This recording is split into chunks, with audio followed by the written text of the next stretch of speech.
個係一個 POS 網站嘅展示。首先呢度係公司嘅前台，第一頁就會係公司網站嘅主頁，會有唔同嘅橫幅、一啲照片同埋一啲簡單嘅簡介。然後亦都有商店，商店可以俾顧客去購買我哋嘅產品，佢哋可以將佢放入購物車，然之後進行結帳。佢哋會需要去填寫返一啲簡單嘅資料以進行登記。登記完成之後就可以前往結帳，然之後選擇返佢哋想要嘅付款方式，咁佢哋就可以透過網站去完成交易。而關於我們呢，就會有更多關於公司嘅簡介。最後聯絡我們就可以俾一啲顧客去填寫返佢哋嘅疑問，然之後提交俾公司。而點樣去呢一個公司嘅後台呢？我哋撳登入，然之後輸入返電郵同埋密碼，就可以去到公司嘅後台。而 Dashboard 呢，就係一個版面，可以俾我哋一次過睇到晒啲銷售記錄、財務記錄、物流記錄同網站嘅記錄等等。然之後就會有 POS 嘅營業點。POS 營業點你可以見到呢一個就係我哋連住咗嘅 POS 機。咁我哋已經係開啟咗啦，所以佢係正在進行銷售嘅。咁而喺訂單嘅部分，我哋可以睇到一啲用 POS 機所交易嘅記錄。我見到有日期、總計同埋一個編碼嘅。而你入到去入邊，可以睇到更多相對應嘅資料，例如話係商品、付款嘅方式、一個收據嘅編號等等。而我哋都可以去付款，睇到一啲付款嘅記錄。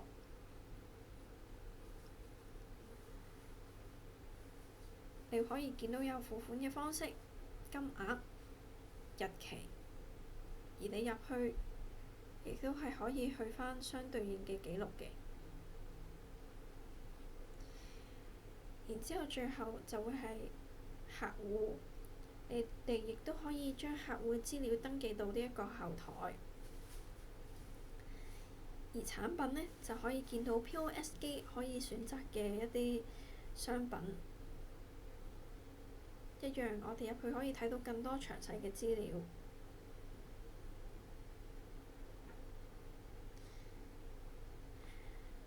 然後我哋都可以撳報告訂單，去睇到呢一個訂單嘅分析記錄。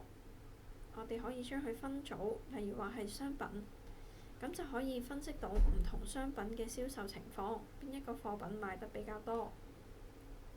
除此之外，亦都可以係睇到一啲銷售嘅明細，咁你可以揀返一個開始嘅日期同埋結束日期，就可以睇到呢一段時間入邊係消費咗幾多。亦都可以係依據呢個時段去睇呢一個報告嘅。咁除此之外啦，亦都可以係設置一啲付款嘅方式，連住咗嘅 POS 機等等嘅。咁除此之外啦，發票嘅話，主要就會係可以睇到一個網站嘅交易記錄。咁我哋喺呢一度可以見到客戶發票。咁你喺呢一度呢，係可以新增一個發票啦，可以填寫客戶，同埋選擇返相對應嘅商品。咁就可以喺呢一個位置度呢，係出一張發票俾顧客。如果佢已經係付咗款嘅話，你可以係確認，然之後呢，佢就可以係去咗呢一個顧客付款嘅部分。咁喺呢一度呢，就可以係會出到一張收據嘅。咁亦都可以係手動設置啦，可以選擇返顧客、金額、日期等等嘅。然後除咗顧客之外，我哋亦都係可以喺呢一度去輸入返顧客嘅資料啦。又或者係我哋都可以係將我哋嘅支出開支，例如話同供應商買貨嘅記錄呢，係擺喺發票呢一個版面入邊嘅。咁喺供應商帳單就可以將我哋一啲購買嘅記錄啊，同埋一啲收據可以放喺付款嗰度嘅。咁佢嘅用法其實同顧客嘅發票同埋收據係一樣嘅，一樣都可以係輸入翻一啲記錄啦，就可以自動喺呢一個後台度係生成到一啲分析報告嘅。咁一樣你都係可以自己再進行分組啦，等等嘅。咁除咗發票之外啦，咁因為我哋亦都可能需要同供應商去購買一啲貨品，再進行銷售。咁我哋會用到呢個庫存嘅。咁庫存嗰度呢，佢就會有收貨或者交貨單等等。咁入到去呢，就可以睇到一啲收貨嘅記錄啊，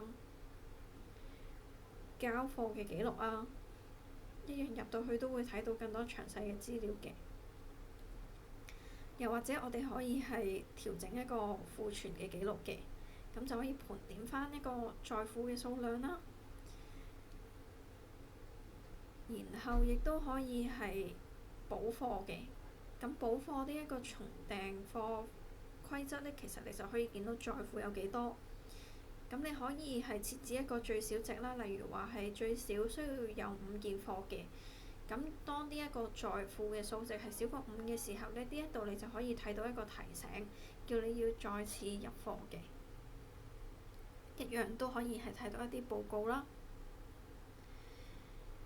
而最後喺網站方面，我哋可以見到我哋網站嘅前端。而喺電子商務，我哋可以睇到一啲訂單嘅記錄啦。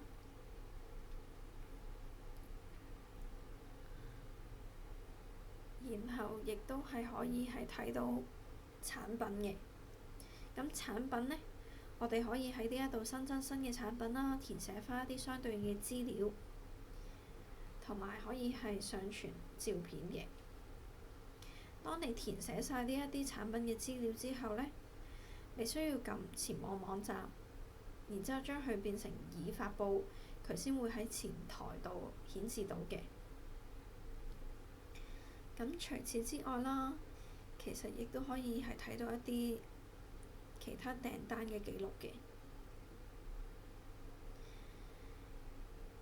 咁我哋亦都可以係睇到一個網站嘅分析，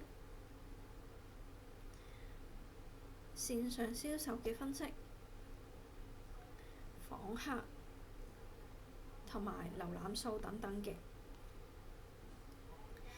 而最後就會係我哋呢一個網站嘅語言設置。我哋可以去返呢一個版面，然之後你可以撳右上角嘅頭像，就可以撳個人設定。個人設定呢一度你可以選擇語言，例如話係中文、英文等等。轉完語言之後，你需要撳儲存。然之後佢就會自動將呢一個網站變做相對應嘅語言。